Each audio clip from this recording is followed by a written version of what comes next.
días, amigos y amigas de Unas son de rojas y otras son de arenas, una vez más acompañados con Ronald Rodríguez de Sal y Pimienta, Media Semana. Blog de Notas. Ayer me hicieron una entrevista en un programa y me acordaron que yo también escribo una cosa que se llama Blog de Notas y @el librero, que es la del libro. Este programa lo puede ver precisamente en la cuenta de Ronald Rodríguez, @el librero por Periscope. Por supuesto, estamos en la pantalla de Global TV y nos puede ver también por la internet, por la página web de Global, Global TV, TV65.com. Ayer, Ronald, empezó la validación de las firmas y en el Zulia se validaron el 32% de las firmas de las firmas que el Zulia debe recoger, el 32%. El Zulia debe recoger 23.000 firmas y ayer se recogieron 7.000 y tantas. 7.686 firmas se validaron ayer en el Zulia. Recordarán que la gente se molestó mucho y allí me lo hacían llegar en la noche, que la cola era inmensa y había muy pocas máquinas, el proceso fue lento. Por supuesto, siguen los obstáculos, pero es decir, una de las cosas de la que se debe enterar el gobierno, bueno, el gobierno está en el sitio donde mejor se lee la realidad, obviamente, tiene los instrumentos, los mecanismos y el lugar. No hay un sitio donde mejor se lee la sociedad que es el poder, y por supuesto, el gobierno tiene todos los instrumentos del poder. El gobierno sabe perfectamente qué es lo que está pasando. El gobierno sabe perfectamente la calidad de la movilización de ayer y mucha gente se fue sin poder firmar porque hay una operación Morrocoy. Todo el proceso se tornó engorroso. Y la gente va a ir a firmar. La gente va a ir a firmar porque la gente tiene el desespero de que de cambiar la atmósfera, el clima de este momento. Y la gente va a ir todos estos días hasta el viernes a firmar y las firmas se recogerán y el referéndum tendrá que realizarse este mismo año. Esa es mi apreciación personal. No, y te quiero significar que el ánimo, la alegría, el entusiasmo, las ganas de la gente por ir a firmar. Eso que tú dices del proceso que es engorroso, hay que aclarárselo bien a las personas. El acto en sí de validar la firma no es nada engorroso. Lo engorroso es el tiempo de espera, porque a los que te somete innecesariamente el CNE por aquello de la operación Morrocoy que están aplicando. Pero no obstante, lo que se vio ayer en Maracaibo, lo que se vio en el resto de Venezuela, es mucha alegría, mucho entusiasmo, muchas ganas de participar. Los partidos políticos, miembros de la MUD, Primero Justicia, Voluntad Popular, Acción Democrática, Un Nuevo Tiempo, tienen toda una maquinaria y todo un aparataje para trasladar a las personas. Ayer, por ejemplo, veía imágenes de gente del estado Miranda, de los distintos puntos de la geografía del estado Miranda, que tenían que desplazarse hasta Los Teques, la capital del estado, para ir a otras. Pues allá fue la gente y los partidos están llevando a la gente. Aquí en Maracaibo, Primero Justicia tiene en distintos puntos de la ciudad, distintos puntos con transporte para llevar y traer a la gente para que no tengan que hacer mayor esfuerzo. Igual tiene Voluntad Popular, igual tiene Un Nuevo Tiempo. Pero a pesar de todo eso, las ganas, mira, los adultos, los llamados los adultos mayores ahora, son los más entusiastas, los minusválidos. Hubo lugares de Venezuela donde llovió, y a pesar de la lluvia... Ayer llovió en Maracaibo. Y a pesar de la lluvia, sí, yo no me di cuenta. Ayer llovió en Maracaibo. En alguna parte de Maracaibo. Llovió en la tarde. Sí, llovió mucho. Es cierto, cierto, cayeron unas gotas de lluvia con pleno sol, las cosas raras de aquí de Maracaibo. Pero bueno, lo que quiero significar es que a pesar de los pesares, a pesar del Consejo Nacional Electoral, la gente está consciente de que hay obstáculos y se van a vencer los obstáculos. Y ojalá que ese último recurso que el gobierno va a utilizar, seguro, entre miércoles y jueves. Seguro que va a utilizar el último recurso del gobierno, el TCJ. Yo no me refería a ese. No escapa a que entre miércoles y jueves, eso lo aviso, lo anuncio, en algunas partes va a haber violencia. Va a haber violencia estimulada por los que ya sabemos quiénes son, y cuyos culpables y responsables van a ser la oposición. Sí, pero ese no es el último. El último recurso sigue siendo el inefable TCJ, que en sus manos seguramente se puede estar elaborando un decreto, alguna cuestión en la que no se autorice la activación del referéndum. Esa es la última jugada del gobierno. Argumentos, siempre el TCJ busca la veredita, busca el rodeo. De todas maneras, ojalá que el gobierno no acuda a ese expediente, porque además debería leer lo que está pasando, tener una lectura adecuada de lo que está ocurriendo. Cuando pierde autoridad y autoritas el gobierno, cuando deja de leer de manera adecuada y de manera exacta lo que le está ocurriendo. Entonces, la gente, las pretensiones de la gente, las demandas de la gente, los sentimientos de la gente hoy, el sentido del movimiento de la gente de hoy, puede rebasar el ámbito de validez de todos los instrumentos gubernamentales para obstaculizar el referéndum. Ya la mitad todo el país ha recogido más de un tercio de las firmas, validar las firmas necesarias para la activación del referéndum. Una vez que se logre, ¿qué le toca al gobierno? Bueno, acudir, como dice Jorge Rodríguez, esperamos que el TCJ no autorice el activar el referéndum. Es la última jugada del gobierno frente a la fatalidad de que el referéndum se va a producir este mismo año. Mira, aquí están las cifras. El Distrito Federal recogió ayer el 39.1%. De las 16.000 y tantas firmas, el 1% que requiere la validación, se validaron ayer en el primer día 6.382. Estados como Barinas, que necesita 5.532, se validaron 1.507, es decir, el 27%. Ya dijimos en Zulia, el estado donde más se validaron firmas fue en Miranda, que de las 20.399 se validaron 10.517. Consecuente el estado Miranda con Enrique Capriles. Con Capriles, ¿no? Por cierto, sí señor. Hoy hay una reunión, por cierto, ahora que mencionas a Capriles, que acaba de decir que sería mentira en la OEA señalar que el diálogo sigue avanzando, cuando eso no es verdad, porque a ese diálogo le falta un interlocutor, que es precisamente la oposición. ¿Por qué? Bueno, porque está el expediente del 2014 y porque el diálogo no puede hacerse para perder el tiempo. El diálogo tiene que ser con resultados concretos y tiene que hacerse con elementos que estén sobre la mesa. ¿Cuáles son los elementos que están en la mesa y que son prioridad para el gobierno, para el Estado, para el país, no para el Estado, para el país? Referéndum revocatorio, canal humanitario para resolver la profunda crisis humanitaria que hay, especialmente en medicinas y alimentos, y la libertad de los presos políticos. Esas son las tres condiciones que la oposición ha puesto y que Almagro, en su diagnóstico que hace de la situación, ha puesto como argumento sobre la mesa para que se discuta. Si esos tres elementos no se discuten en el diálogo, ¿qué se va a discutir? ¿Qué vamos a discutir? ¿Qué se va a discutir en un diálogo donde no estén los elementos que el país hoy le urge discutir? Revocatorio, escasez y desabastecimiento en dos rubros importantes como son alimentos y medicinas, y finalmente la libertad de los presos políticos. Eso es lo que reclama el país, y si el gobierno no accede a que el diálogo se estructure y se materialice en todos esos tres elementos, no tiene sentido el diálogo. Por eso es que hoy no se quieran decir los tres mediadores en la OEA, pero seguramente adelantarán algo de decir que sí, que el diálogo está avanzando cuando eso de verdad no es cierto, ¿no?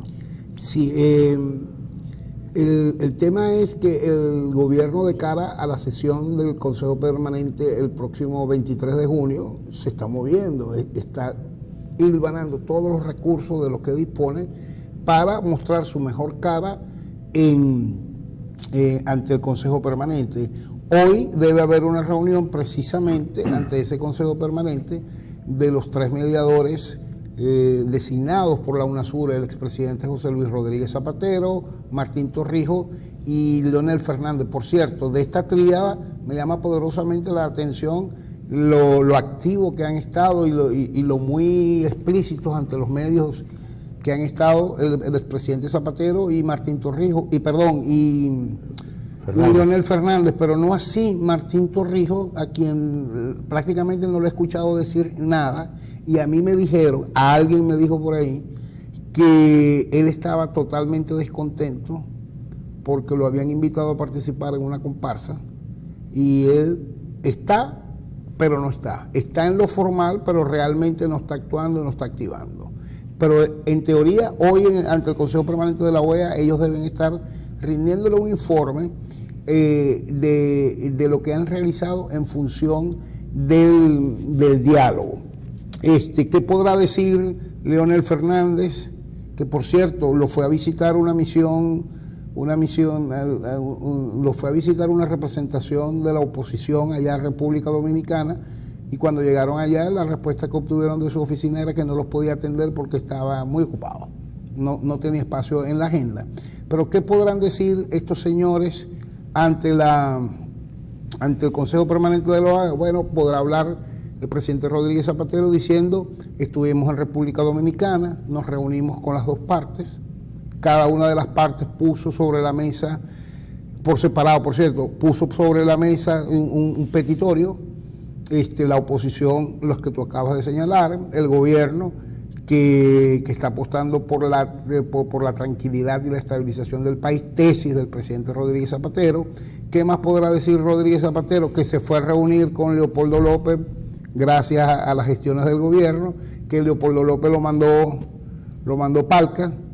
¿Qué más podrá decir Rodríguez Zapatero, Martín Torrijos y Leonel Fernández al Consejo Permanente sobre el diálogo? Sí, yo creo que no más que eso, ¿no? Pero de todas maneras sería bueno advertir, porque en esa reunión no va a estar absolutamente, sino ellos. Claro.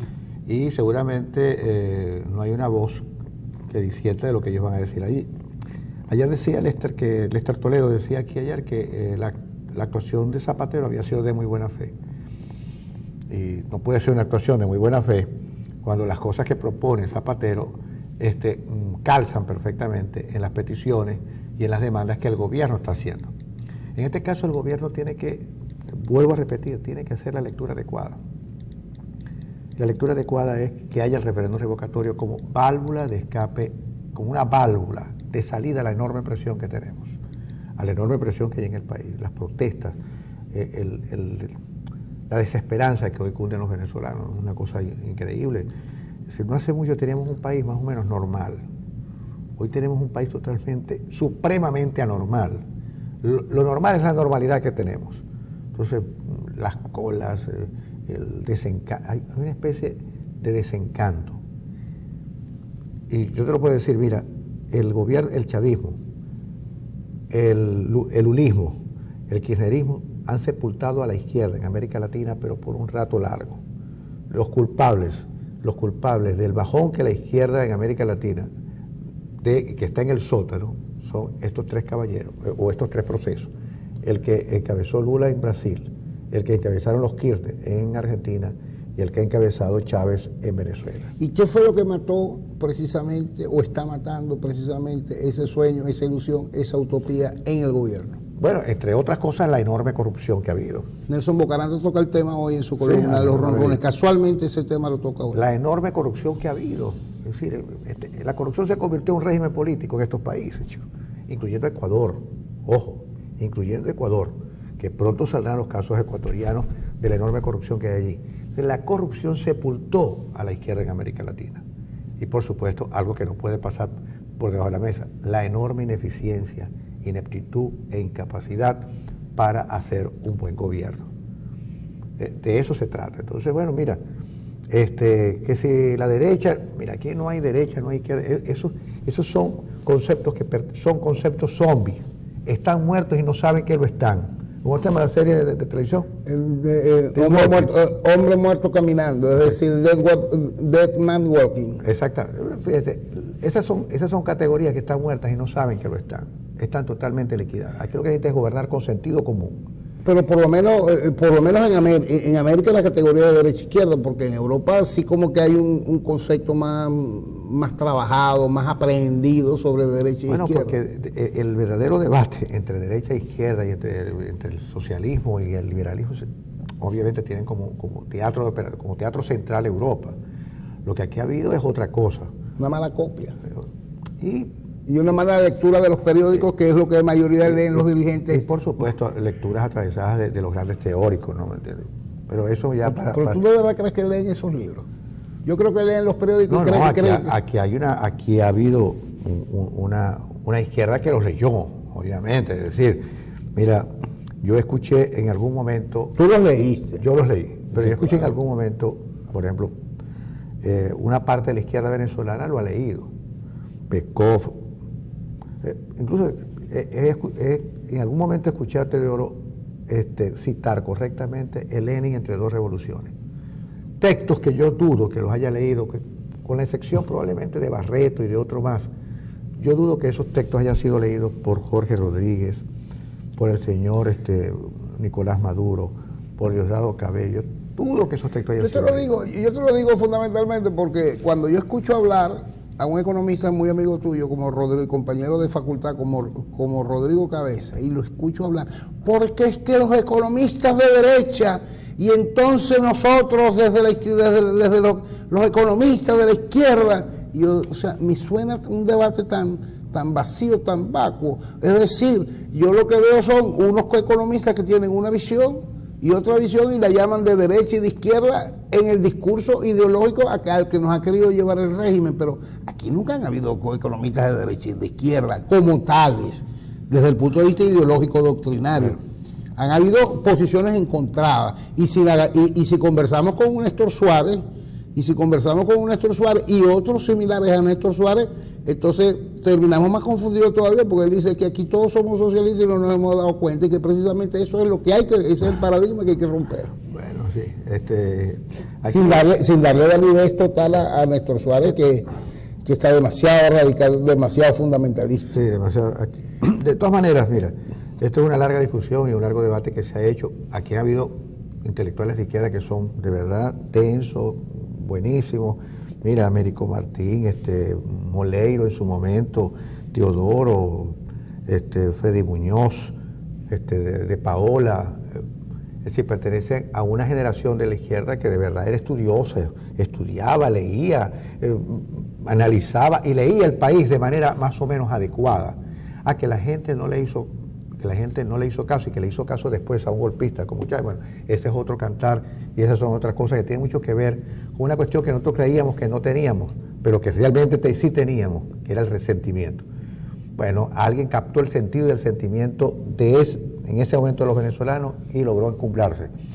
Pero hoy tenemos una gente que en verdad no estudia, no lee, no avanza, no piensa, no lee correctamente lo que está ocurriendo, y se mantiene en aquellas viejas cocinas que ya no tienen ningún sentido. Todo el poder a los CLAP. ¿Qué es esa cosa, chico?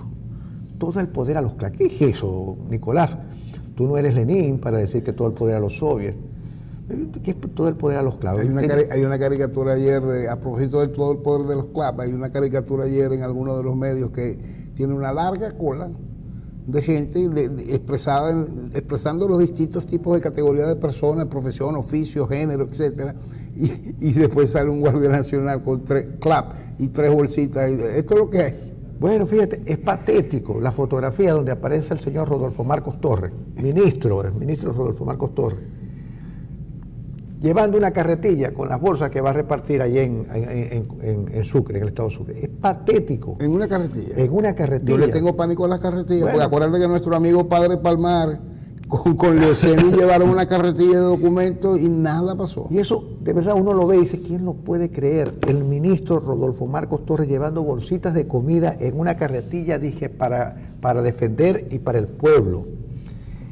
Y tiene el tupé de decir que esa es la organización perfecta para defender al pueblo. Llevar en una carretilla una docena de bolsas para dárselo de comida a la gente que está allí. Es una cosa impresionante. Por cierto, te quiero contar. Ayer estuve hablando con una vecina que está muy angustiada porque los vecinos no le han querido, porque están muy ocupados, a llenar la planillita para ir a la reunión donde les van a dar la bolsa de comida en el sector donde nosotros vivimos.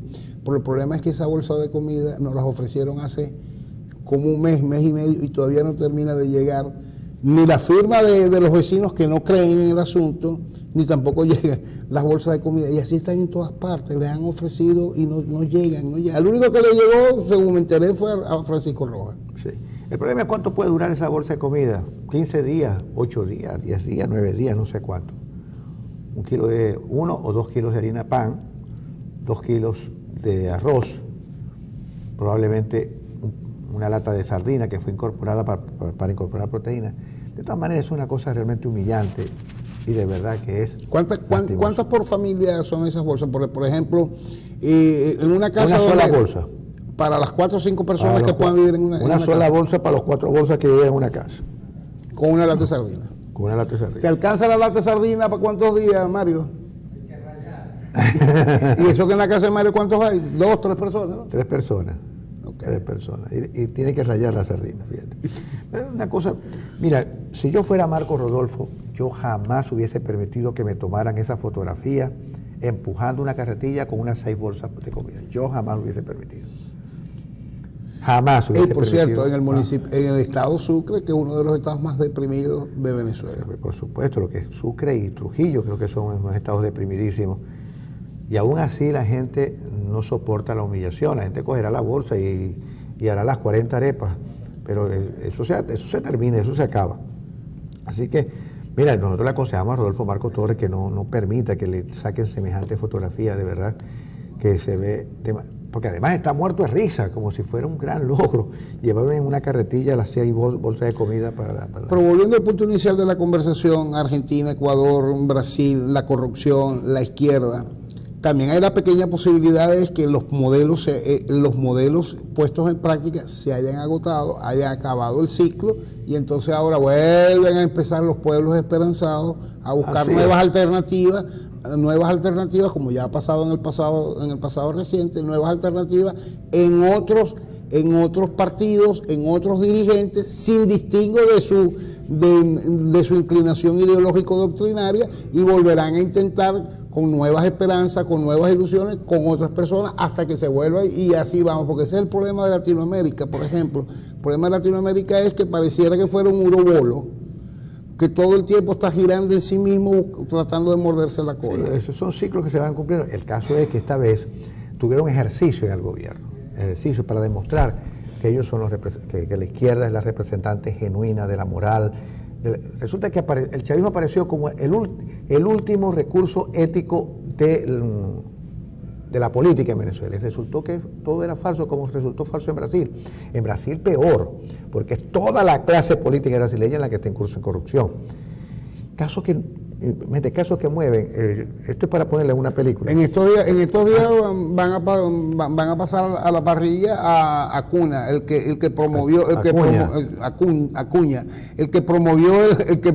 impeachment contra Dilma. Ahora se lo van a promover a él también, porque está en curso exactamente, está metido en el mismo paquete. Pero además los casos son de verdad que son brutalmente comiquísimos, para no llorar. El señor argentino José López quiere enterrar unas bolsas con $9 millones. El brasileño fue peor, porque enterró el dinero en una fosa que tenía debajo de la piscina. Sí. Imagínate tú. Ahora nos preguntamos, ¿dónde la meterán? Yo creo que los venezolanos en ese sentido han sido mucho más inteligentes, porque lo han llevado a bancos internacionales. Por cierto, profesor Arena, le dicen acá que lo malo es que durante mucho tiempo se votó con el hígado en vez de con el cerebro. Así es. Vamos a la pausa y regresamos.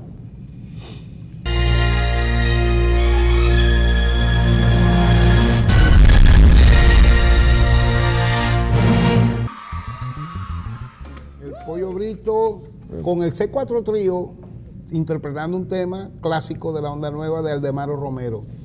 El Pollo Brito y C4 Trío, que son unos fenómenos todos, con una placa que se llama De Repente, fue precisamente la ganadora del premio Grammy, del Grammy Latino, hace unos 2 años, 3 años atrás. Ahora, la verdad es que el Pollo Brito es un fenómeno, ¿verdad?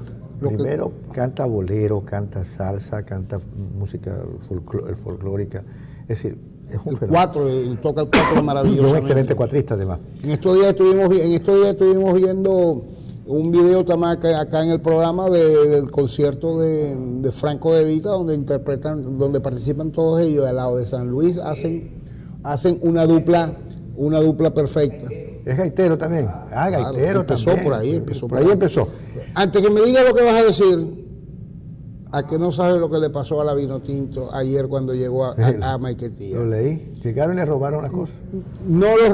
La noticia no es que los recibieron con los brazos abiertos, los venezolanos en el aeropuerto. La noticia es que los robaron. Los asaltaron. Los asaltaron. Oye, hablando, es una cosa increíble porque en Venezuela no fue una tragedia que Venezuela haya perdido 4-1 con Argentina. Al contrario, yo estimo, yo conozco poco de fútbol, es verdad. La tragedia hubiera sido que le metieran los 7 que le metió Sí, México. El caso es que jugó bien Venezuela a pesar del 4-1, es decir, el penalti que falló Seija, obviamente así lo había cobrado él siempre. Los argentinos lo habían leído perfectamente y le pararon en punto y pasamos la página y aquí no ocurrió nada. Al contrario, el equipo vino con nuevos ánimos, más remozado, más animoso, y eso le hace crear expectativas a la gente, no para ir al Mundial de Rusia del 18, pero sí para mejorar sustantivamente. Y yo creo que hicieron un esfuerzo increíble y bien bueno.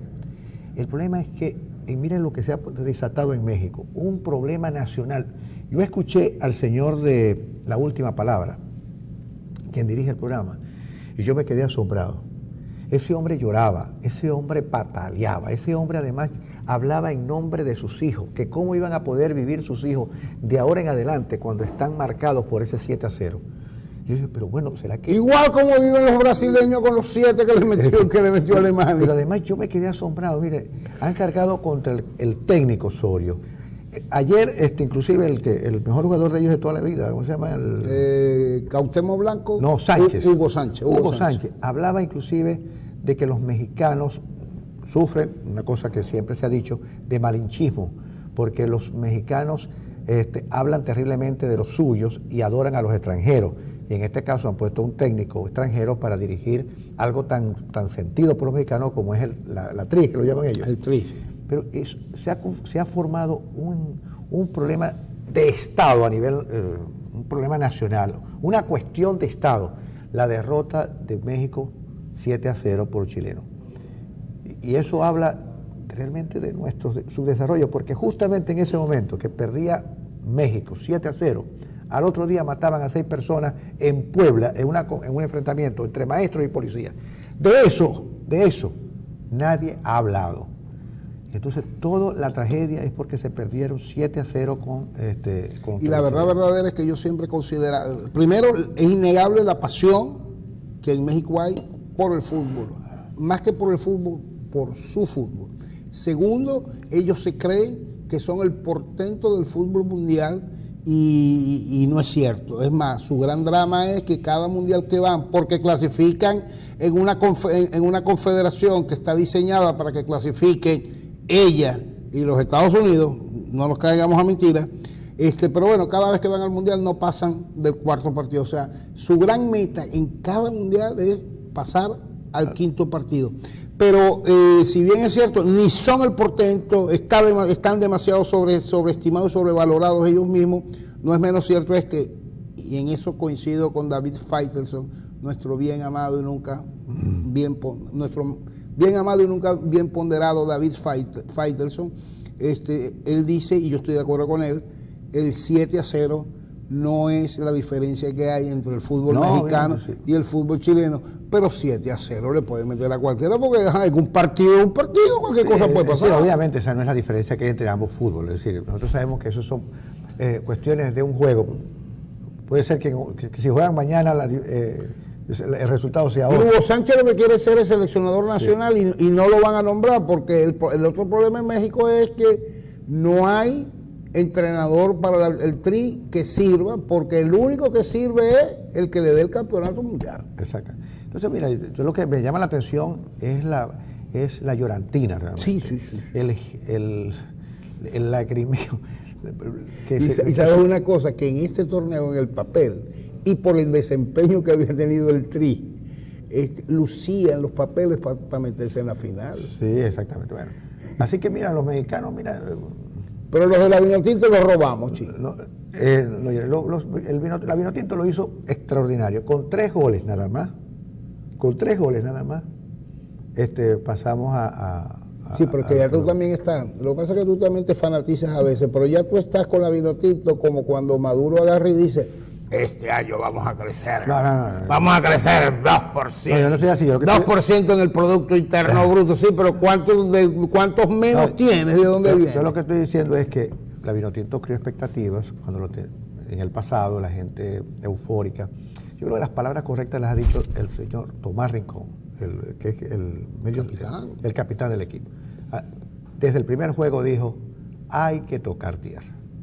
Y yo creo que hay que ser modesto con ese equipo, que es modesto, tiene buenos jugadores, tiene jugadores talentosos, pero todavía nos falta un trecho para emparejarnos con selecciones. En Sudamérica, la eliminación de esta cosa es terrible, porque mira, hay que eliminarse con Brasil, con Argentina, con Uruguay, con Colombia, con Ecuador. No pasa igual con Europa, que se elimina con Islas Feroe, ¿verdad? Sí. Con Islas Feroe, con las Islas Fiji, con Macedonia, con Malta, Liechtenstein, con el principal, una cosa facilísima, con Albania, facilísima Malta también tiene su equipo. Exactamente. Y ahora quieren meter a otro que se llama Gibraltar. Imagínate tú. Entonces, ahí la eliminatoria europea es mucho más fácil que En cambio, la de la Conmebol es muy interesante. 4 cupos. 4 cupos. Entonces, 4 cupos son para Argentina, Brasil y Bolivia. Uruguay. Colombia, Chile y Ecuador.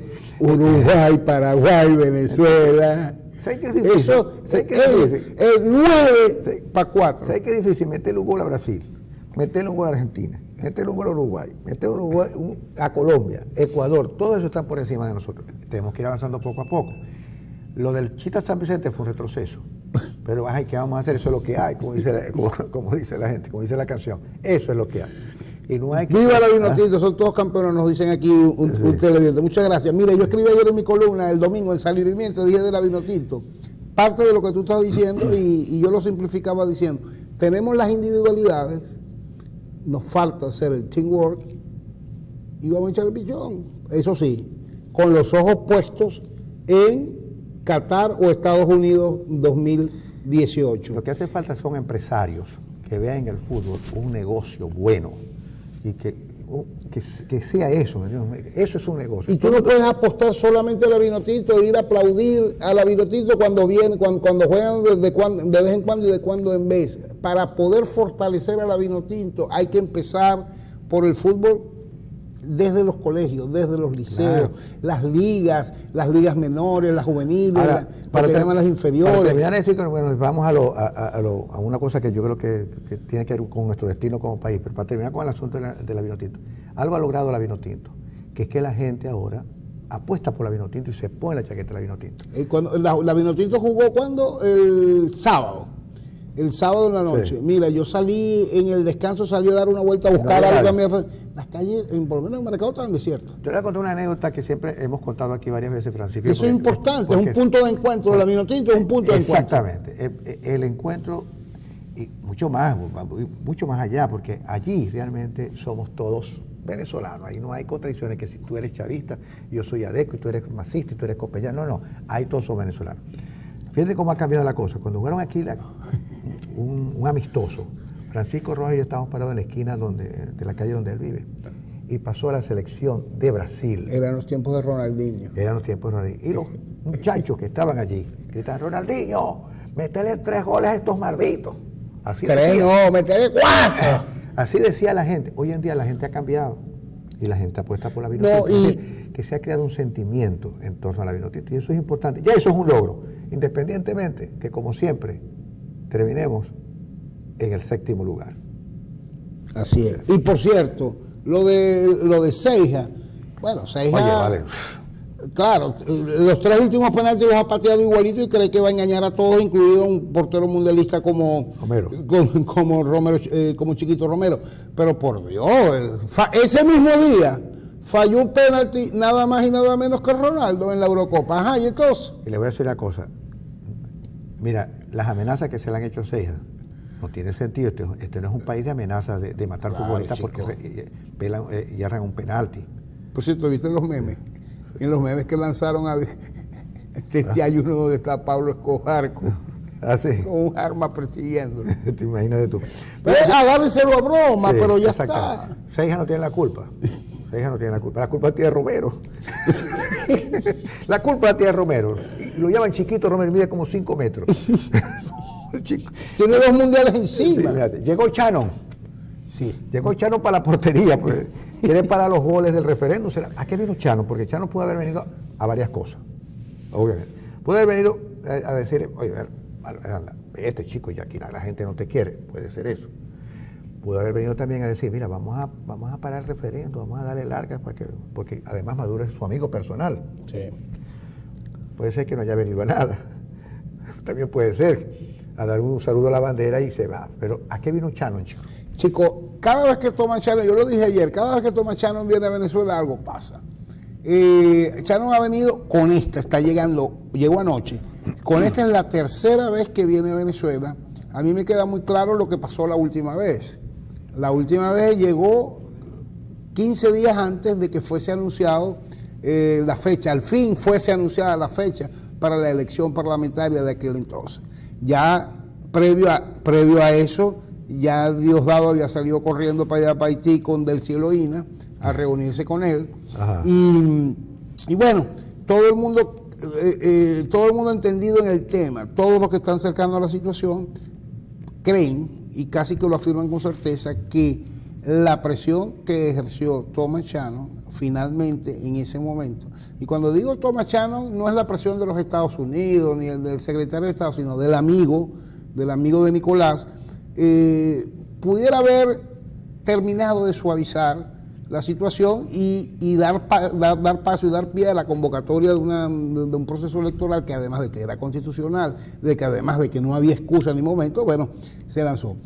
Thomas Shannon llega a Venezuela y se va a reunir con Nicolás y se va a reunir con la oposición venezolana también. Creo, por lo que uno logra entender, uno logra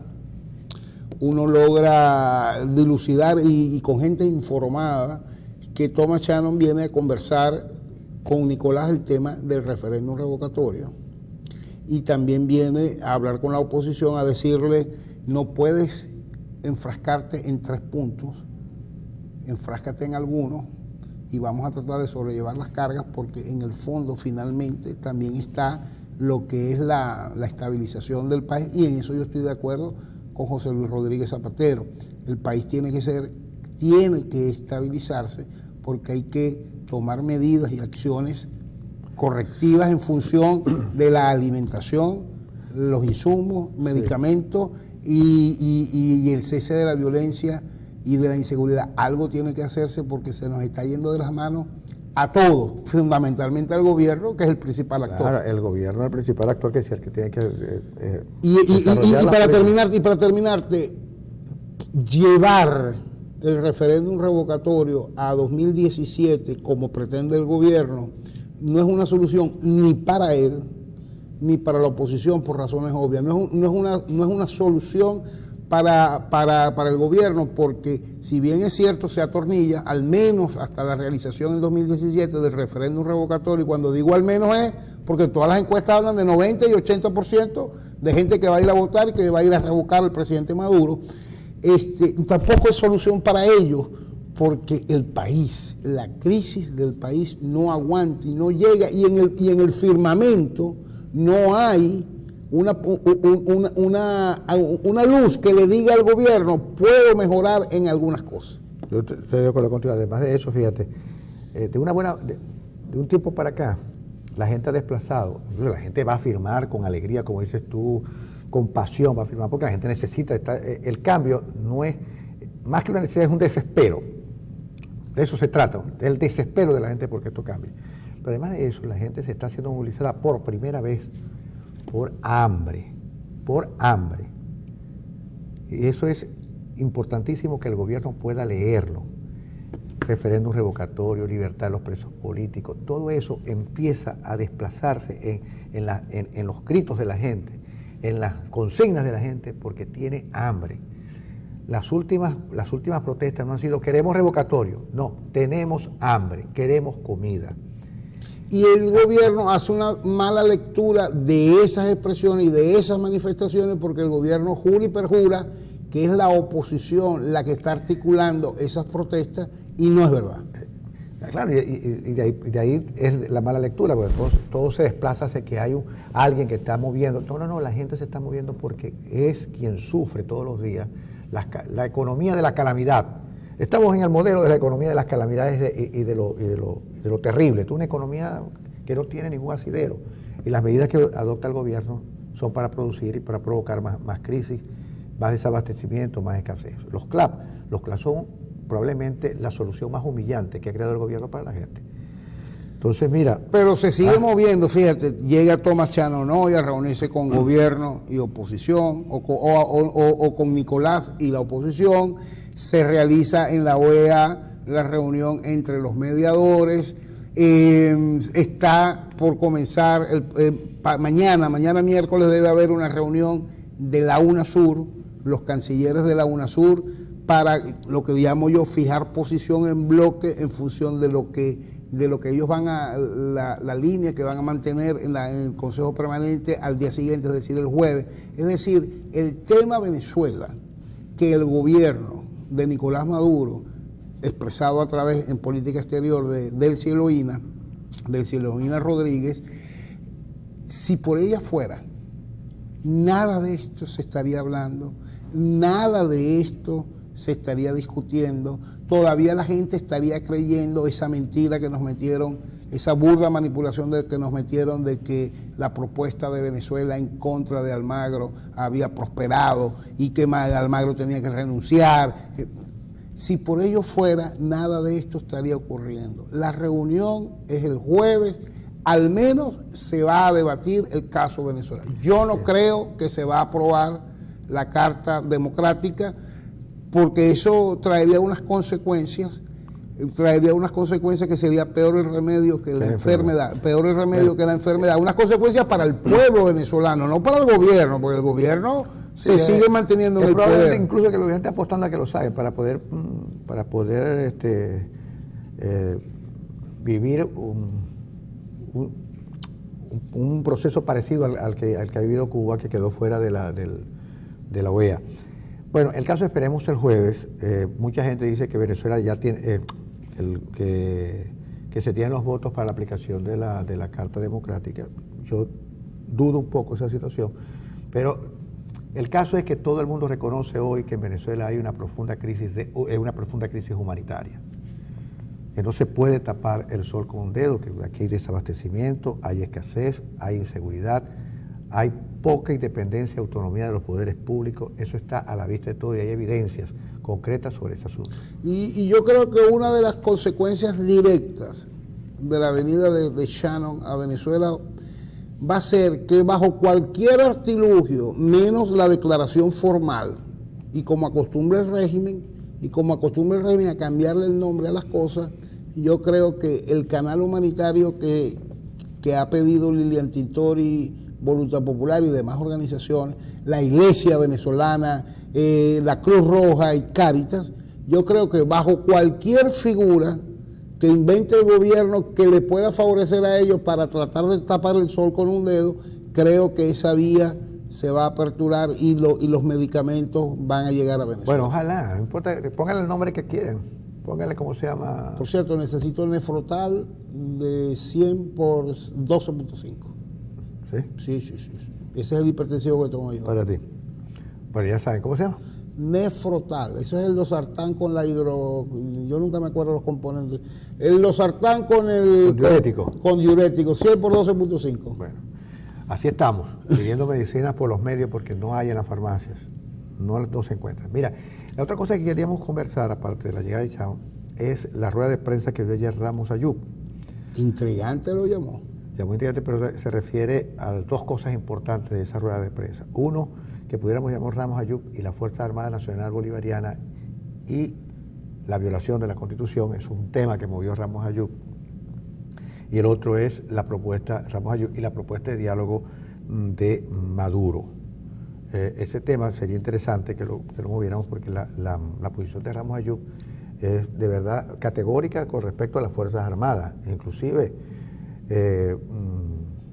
Yo creo que Henry Ramos, cuando le habla a Padrino, cuando le habla a la Fuerza Armada Nacional, en el contexto y las condiciones actuales que tiene Venezuela, creo que está poniendo los puntos sobre las sillas. Claro que sí, porque el principal valedor, el principal sostén de este régimen es esa Fuerza Armada que dirige Padrino Padrino López. López. Y además se está refiriendo directamente al alto mando militar. Por ahí hay un periodista que dice que el alto mando militar que se va a tener a partir del 23 de este mes probablemente sea otro bien distinto al que está ahora, que sea un alto mando militar mucho más ligado, mucho más consecuente, que, imagínense que lo que ha sido este que tenemos hoy con el gobierno. ¿Consecuente o obsecuente? Bueno, mira, obsecuente, consecuente, todo lo gente que tú quieres, pero realmente formar un maridaje mucho más profundo del que ha tenido este alto mando militar. Ramos Harús fue muy categórico y además de eso le ha respondido a Padrino López que los jueces naturales de los diputados que pueden estar señalados como traidores a la patria y todo lo demás son jueces civiles, que los militares no tienen absolutamente nada que ver con ese asunto. Y eso es un debate bien interesante por lo que viene, ¿Qué es lo que viene? Bueno, lo que viene es que ya estamos en transición, ya estamos transitando, valga la redundancia, la transición hacia otra cosa.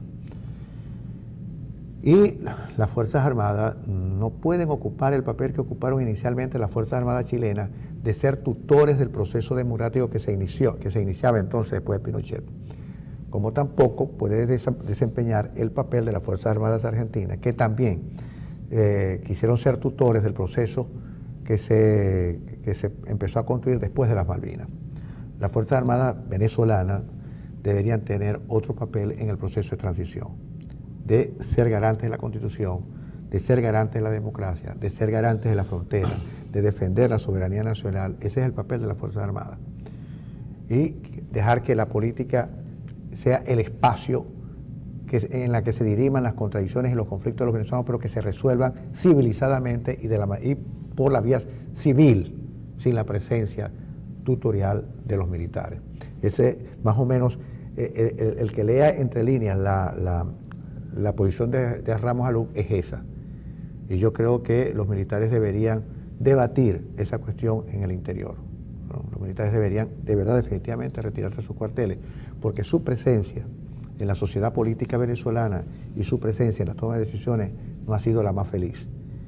Y yo creo que en este caso, mira, la Fuerza Armada, de ser una de las instituciones más queridas por los venezolanos, una de las más respetadas, hoy en día no es así. Eso va a tener que explicárselo también, Padrino López, a los mandos profesionales y medios y tropas de la Fuerza Armada venezolana. Bueno, ¿te acuerdas cuando en enero el presidente Nicolás Maduro dijo: los militares a sus cuarteles fuera de la administración pública? Bueno, fíjate que no es así.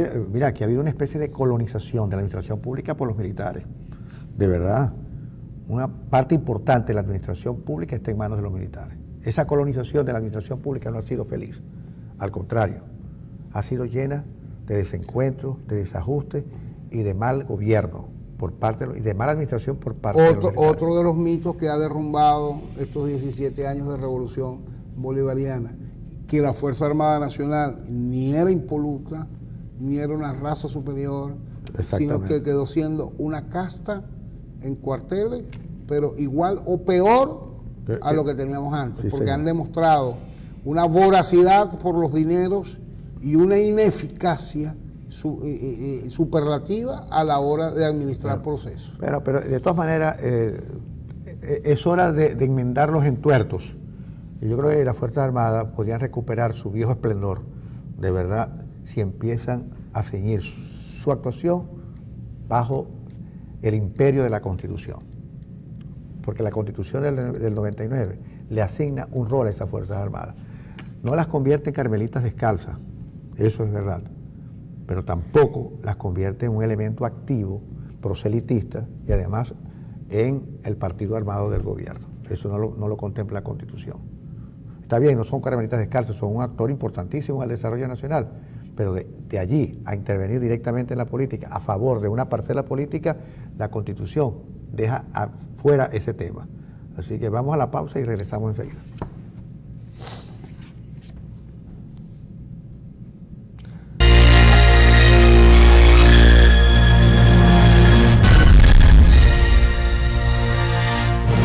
Cheo García. Cheo García, el guarachero de América, es que lo llamaban, ¿no? O de Venezuela. No, el bolerista de América era Felipe, yo no sé. El guarachero de Venezuela.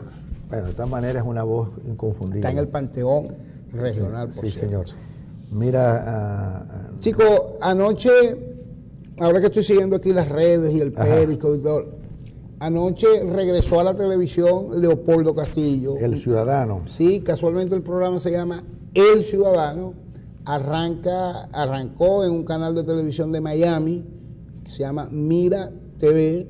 Usted lo puede ver a través de www.miratv.tv. Y yo vi la transmisión a través de YouTube, extraordinaria y en vivo anoche. El formato es el Aló Ciudadano de aquí de Venezuela. Allá. Leopoldo con una periodista colombiana. La estructura del programa es más o menos la misma, tiene su llévatelos y otra llamada más, rompimos el celofán, es decir, Leopoldo está como dirían por ahí, en su salsa. En su salsa, está disfrutando. Y el programa de ayer, que comenzó casualmente como lo terminó cuando se retiró de Globovisión, tuvo como invitado estelar a Rafael Poleo, y él en el programa explicó por qué Rafael Poleo era el invitado, y Rafael al final dijo: yo vine, como yo no soy pavoso y yo le doy suerte a la gente, yo vine a dar suerte. Porque es que Rafael Poleo decía, Leopoldo decía, que en 2 o 3 grandes momentos de su vida en televisión, Globovisión, Venevisión y CNN con el programa Fuego Cruzado, siempre Rafael Poleo estuvo con él. Bueno. Entonces, que ese era el mejor invitado para arrancar. Poleo dijo 2 o 3 cositas interesantes. La primera, que el referéndum iba. Que aquí no va a haber cachuchada ni militarada, que el referéndum va. La segunda, que los personeros del régimen, incluido Fidel y Raúl Castro, que pareciera que más o menos vienen siendo lo mismo, los adultos mayores están preparando la herencia. ¿De quién? De sus legados. Es decir, Raúl, Fidel y otros más por allí, como ya ellos saben, como dices tú, que tienen más pasado que presente, que futuro, y que futuro, y que ellos por eso mismo no van a ser juzgados, ni van a ser señalados, ni van a ser acusados, porque ya no tienen edad para eso.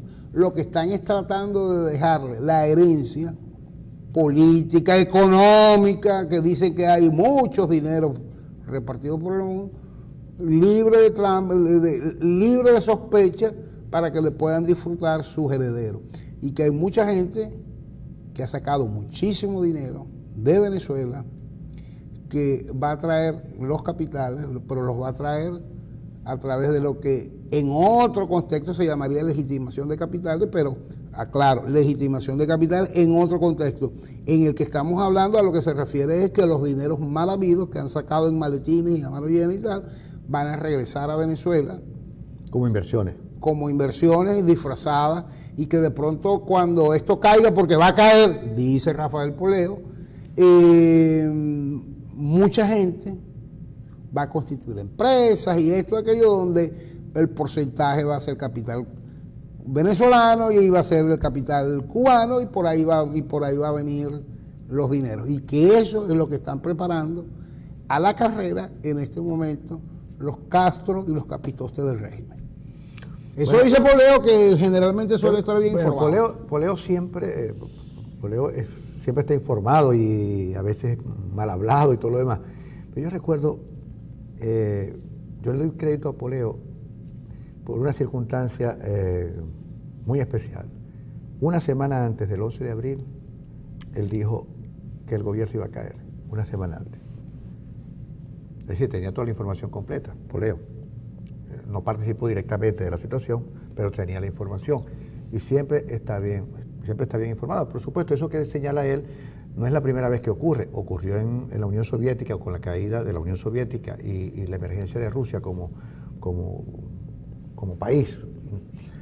Ha ocurrido en China, ha ocurrido inclusive en Vietnam, y ocurrirá en Cuba, y va a ocurrir seguramente en Venezuela también, donde la gente lo que llama la boliburguesía, que son los nuevos sectores, como diría Marx, dominantes dentro de esto que pudiéramos llamar el bloque en el poder, van obviamente a hacer grandes negocios. O hacer visible realmente lo que se llevaron y que ahora no pueden disfrutarlo plenamente, pero que lo van a hacer, lo van a disfrutar.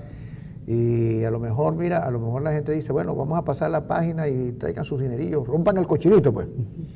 A lo mejor el cochinito, lo que tienen que romperlo son a los tipos que se llevaron el dinero.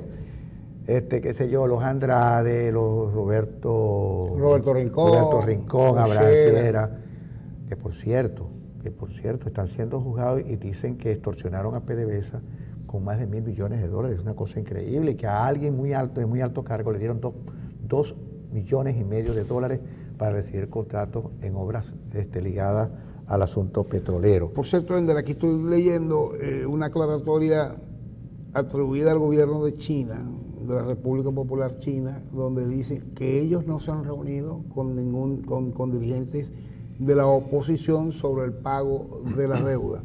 Esto es porque se viene comentando con insistencia que hace 2 semanas altos representantes del Ministerio de Finanzas de China vino a Venezuela a reunirse con la oposición. No voy a agregar más porque ya se sobreentiende a lo que vino a hablar con la oposición. Hoy aparece a través, lo estoy leyendo aquí a través de la cuenta del noticiero Venevisión, que China está negando esa reunión. Bueno, el caso pero es que cuando el río suena. Porque el asunto es que la deuda de PDVSA, la deuda financiera de PDVSA es $43.000 millones. Que no se cancela con todas nuestras reservas internacionales, según una nota que tiene con Zapata que el día de hoy. PDVSA, que es la gallina de nuestra gallina de los huevos de oro, está hasta el cuello en deuda, hasta el cuello. Y hoy está en rojo. Como en rojo también empieza a estar su prestigio internacional por los casos de Sierra y de Roberto Rincón, que dicen haber sobornado a medio mundo en PDVSA y con grandes cantidades de dinero. Entonces, mira, es una situación muy peligrosa para una empresa como PDVSA, que alguna vez fue la tercera empresa a nivel mundial. Y más allá del pago de soborno, ¿tú puedes creer que en un régimen como este, a una persona en particular le den $1.000 millones? $2,5 millones, ¿no? $1.000 millones, no sé si leí mal la nota, pero $1.000 millones es una cosa muy gruesa, ¿no? Pero lo grueso que le hayan podido dar para el uso y disfrute de una sola persona. En ese pago tienen que estar involucradas unas cuantas personas más. No, por supuesto. Y precisamente que no pueden dar su nombre, y todos sabemos por qué no pueden dar su nombre. Por cierto, aquí están confirmando que la reunión extraordinaria, de la sesión extraordinaria del Consejo Permanente de la OEA para recibir a los presidentes Zapatero y compañía es hoy a las 11 de la mañana. Está confirmado. Esperemos entonces cuáles son los resultados. Hay 2 casos que... Ya va, que de Henry Ramos quiero tomar otra expresión que está muy comentada en todos los medios hoy, en las redes. Por cierto, incrementó notablemente la estadística de los venezolanos que se informan a través de las redes sociales. Las redes sociales han venido a suplir lo que es la falta de información de los medios tradicionales, los medios convencionales. Lamentablemente en las redes hay mucha basura, hay que saber leer, hay que saber expurgar para poder encontrar realmente información, porque hay mucho brollo. Mucho brollo y a veces hasta malintencionado. ¿Pero qué iba a decir de Ramos Alum? Lo que iba a decir de Ramos Alum, antes de eso, quiero, para terminar el comentario de Leopoldo Castillo, lo que me llamó poderosamente la atención fue cómo el uso de herramientas como el YouTube, el streaming en directo de miratv.tv y el Periscope, lo que me llamó poderosamente más fue la cantidad de gente que siguió el programa a través del Periscope. Yo lo estaba monitoreando por razones obvias, la parte del colibrí, quería ver cómo era el desempeño de ellos allá, y mira, la cantidad de usuarios. Periscope se va a imponer. Pero claro, y fíjate la emergencia de las redes y del Periscope y de todos los instrumentos habidos y por haber, que son alternativos a los medios convencionales de comunicación. Rompe con las visiones tradicionales. Inclusive, ¿ustedes se acuerdan el golpe del 92? ¿Qué hicieron los golpistas? Tomaron BTV, tomaron los canales de televisión. ¿Por qué? Porque los canales de televisión, los medios estaban centralizados en televisión y en radio. Hoy en día eso se descentralizó. Un golpe de Estado hoy no basta con tomar los canales de televisión, porque las redes sociales están informando todo el tiempo de lo que está verdaderamente ocurriendo. Entonces, es bien interesante todo ese proceso. Mira, lejos de decir que son antidemocráticos, no, son profundamente democráticos, porque es probablemente lo más democráticamente repartido que hay en el mundo, estos teléfonos. Y la penetración es importante en Venezuela y el gobierno lo sabe y por eso los usa como laboratorio para esparcir información y contrainformación que a los opositores les encanta hacerse eco y retuitear y postear y volver a postear sin verificar siquiera y sin leer bien siquiera, porque hay comentarios que uno ve que están retuiteados y repostados, que cuando tú los lees, una lectura detenida, te das cuenta, esto no puede ser. Sí, además, mira, y además de eso, ahí están los guerreros de la internet. Ah, sí. Imagínate, en estos días leímos una de esas propuestas donde hablaban mal de medio mundo, chicos, incluyendo Capriles, que era un traidor, cualquier cosa se dice. Pero hay dos casos que llaman la atención, ya que estamos llegando casi al final del programa. Lo de Henry fue que le dijo al presidente, no intrigue, presidente, no sea intrigante, yo no soy el jefe de la oposición, sí. Yo soy uno más en la oposición, pero lo que me gustó fue lo de intrigante. Presidente, no sea intrigante, gobierne. Sí, yo creo que sí, el tiempo que se tarda, que se pierde que en no cadenas. Se le escape Nelson Merente. Bueno, el caso, te iba a hablar primero de ese caso, el caso del tiroteo ayer en el Banco Central que terminó con un muerto y 2 heridos. Según Merentes, la persona que entró con un revólver, con una pistola, reclamaba la presencia de la directiva del Banco Central. Según los que oyeron al personaje que entra al Banco Central, es que él dijo, quiero hablar con Nicolás Maduro y quiero hablar con Merentes, a todo pulmón, y empezó a echar tiros. Probablemente haya sido una persona totalmente seguramente disociada. Otros dicen que también él estaba preguntando, ¿dónde está el oro? ¿Dónde está el oro? Sí, como si fueran las cárceles del lejano oeste. Ahora, hay varias hipótesis. Mira, un tipo desesperado, entró loco realmente, porque esa canción que ¿cómo se llama?, cuyo autor es Diosdado Cabello, decir que Chávez los tiene locos, es verdad. Ahora es el chavismo nos tiene locos, y es verdad, a lo mejor es una persona que se disoció por completo frente a la situación económica y social de hoy y dijo, bueno, voy a resolver esto por lo que yo creo que es la cabeza de todo el desmadre que hay en Venezuela, el Banco Central, y entró al chavismo. Puede ser eso. Un loco entró al Banco Central. Eso es una de las hipótesis que se maneja. Bueno, puede ser un loco de primera que no tenía nada que hacer y entró con una pistola. Puede haber sido un despechado también, preguntando por Merentes, ¿me entienden? Un novio despechado de alguna joven en el estado Vargas, allá en el litoral, puede haber sido también. El caso es eso que te mide... O sea, el proxéneta, el chulo. El chulo. Te mide realmente una dimensión de nuestra particular crisis, que ya hay eventos como este. Si un desesperado que entra a una entidad como el Banco Central a echar tiro. El Banco Central. Ahora, lo interesante es saber hasta dónde llegó en el Banco Central, porque si un tipo armado llega al Banco Central, entra y hace tiros y esto, o sea, por Dios, ¿qué pasó con la seguridad del Banco Central? Bueno, pero mire, un desesperado, pues, preguntando dónde está Merentes y quiero hablar con Nicolás. Bueno, Ronald dice también que llegó preguntando por dónde está el oro.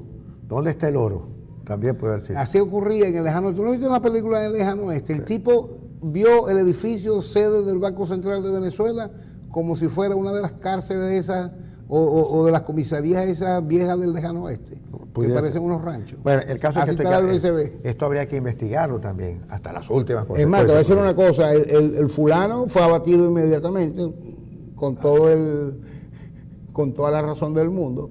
Pero si aquí hubiera periodismo libre e independiente, ya ahorita sabríamos quién era el tipo, las motivaciones, qué le pasaba, qué no le pasaba, porque los periodistas hubieran investigado, hubieran llegado hasta el último rincón de Caracas para obtener la ficha informativa de ese personaje. Mira, el otro caso que te quería comentar es el caso que hoy trabaja bastante bien Vladimir Villegas, que es el caso de un joven llamado Daniel Morales. Daniel Morales fue detenido, según nos cuenta Vladimir, hace creo que un mes, un muchacho de 18 años que está detenido y Vladimir Villegas está abogando por su liberación, porque ese muchacho, es decir, no tiene por qué estar detenido en el SEBIN, donde se dice que ha sido además golpeado, y Vladimir está abogando por él y pidiéndole a Tarek William Saab, y le está pidiendo a José Vicente Rangel, le está pidiendo a todos aquellos dirigentes que en el pasado se peleaban por la defensa de los derechos humanos, que hoy asuman ese mismo papel y que defiendan los derechos humanos de algunos venezolanos que hoy están sufriendo los vejámenes en las cárceles venezolanas, incluyendo este muchacho, Daniel Morales, que detuvieron arbitrariamente y que tienen detenido en el SEBIN.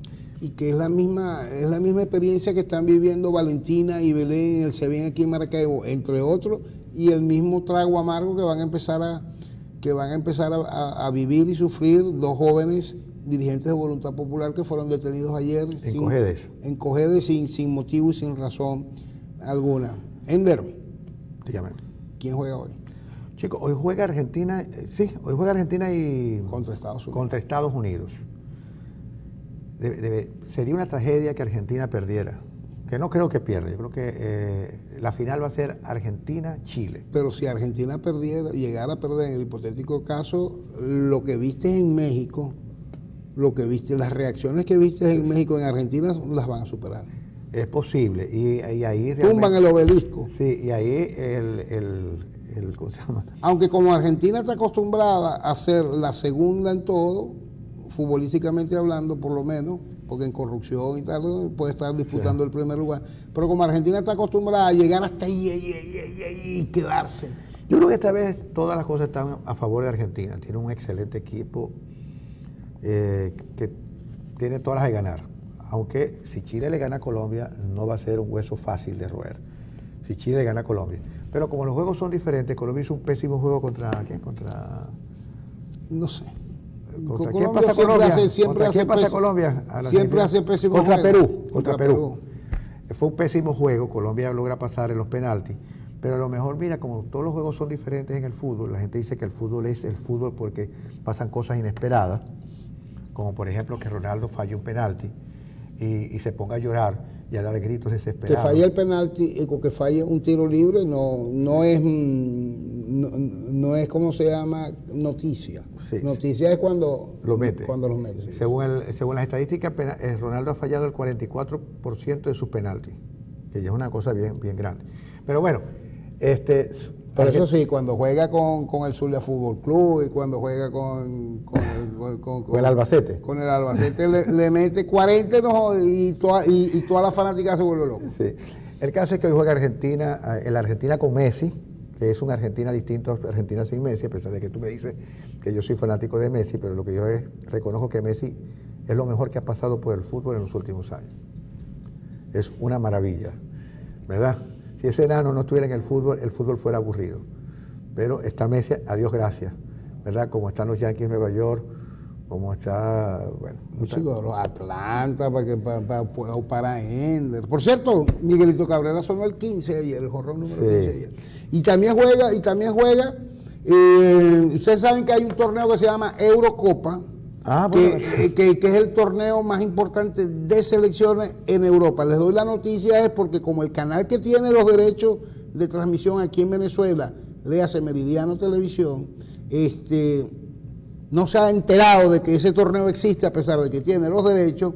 Veremos si hoy podemos ver a la campeona de Europa, España, jugar con Croacia, por más que sea un partido de trámite. A nosotros nos interesa ver ese partido. Señor gerente de programación de Meridiano Televisión, el derecho a ver lo que queremos ver es de nosotros, no es su dedo el que puede decir, el que debe decidir qué vemos y qué no vemos. Sí, y pasan unos juegos a veces tan intrascendentes, ¿verdad? Pues. Y el otro es Nicolás, que pareciera que llamara para preguntar, ¿a qué hora hay juego de fútbol hoy? ¿A qué hora? Entonces, cuando le dan la hora dice, a esa hora es que me voy a encadenar. Sí, una cosa increíble. Sí. Bueno, España es el equipo nuestro, pues.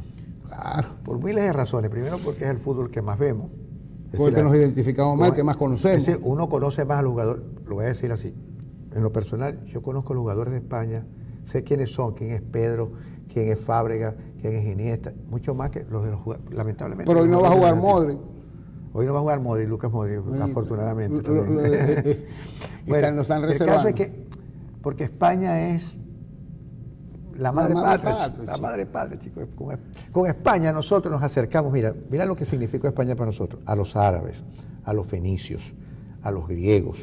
España, chicos, es todo eso. La España que llegó aquí, no es que llegaron los castellanos, no, con España llegó el mundo civilizado y mucho más allá. España es todo eso. Con España nosotros nos reencontramos con el mundo. Y España es nuestra madre patria. Además, que ellos se llevaron todo lo que se llevaron, bueno, se fue la porte, se fue el pago. Cuando yo veo, yo no sé si eso es verdad, chicos, es verdad que los españoles vinieron a cambiarnos espejitos por oro, porque cuando yo veo a la población guayú pachaqueando, a estos no los friega nadie. Estos sí es verdad que son los vivos de la patria, estos son los vivos criollos, eso no los friega nadie. Entonces, yo a veces dudo realmente que los españoles nos hayan venido a fregar, a cambiar. Ahora, y te voy a decir otra cosa. Si ese error, entre comillas, si ese error no se hubiera cometido, el error de independizarnos de España, al menos hoy tendríamos un rey de verdad. Bueno, mira, 7:55. ¿Ah? Chiste malo, ¿no? Sí, chiste malo porque la verdad es que lo mejor que nos ocurrió a nosotros fue verte. Pero hay que reconocer que con España nos vino el idioma, la religión, las leyes incluso también, los vicios, por supuesto. Claro. Y esa cosa que se llama siesta, que a veces no la podemos sacar del alma, igual que los españoles, que es nuestra flojera de 1 a 2 de la tarde, para algunos, ya yo la hago. Pero a veces se ha enjuiciado muy mal España, se ha enjuiciado demasiado mal, se sigue enjuiciando mal. Y yo les voy a recomendar un libro de Carlos Fuentes que se llama El espejo enterrado. ¿Espejo roto no es? ¿Ah? ¿No es el espejo roto? No, El espejo enterrado. Okay. Y allí nosotros nos vamos a encontrar que nuestras raíces con España son mucho más profundas de lo que nosotros creemos. Y que esas críticas del buen salvaje, ¿cómo se llama? Del buen salvaje, buen revolucionario. El buen revolucionario. A veces hay que volvernos a reencontrar con nuestras raíces, que son tanto indígenas como negras, como españolas. Yo creo que nosotros necesitamos reivindicar, es mi posición personal, nuestra vinculación original con España, para no volver a decir que, ¿cómo se llama? Para no recordar que nosotros echamos de aquí en Carabobo, sino poner las cosas en su justo término. Recomendar el libro de Carlos Fuentes y les voy a recomendar otro libro, el de Ángel Lombardi, que lo vamos a tener el lunes. Pero es el padre. Es el rector. Ángel Rafael Lombardi, Las banderas del rey. Las banderas del rey. Léanse ese libro para que nosotros pongamos las cosas en su justa dimensión. A las 7:57. Yo me voy a validar mi firma hoy. Ronald va a validar su firma. Yo no la voy a validar porque aun cuando firmé Ender Ramón Arenas Barrios, cédula de identidad, tal, y mi huella digital, mi firma fue invalidada. Es más, aparezco como si no hubiese firmado. Y yo firmé. Se lo juro por todos los dioses del universo. Nos vamos y regresamos mañana.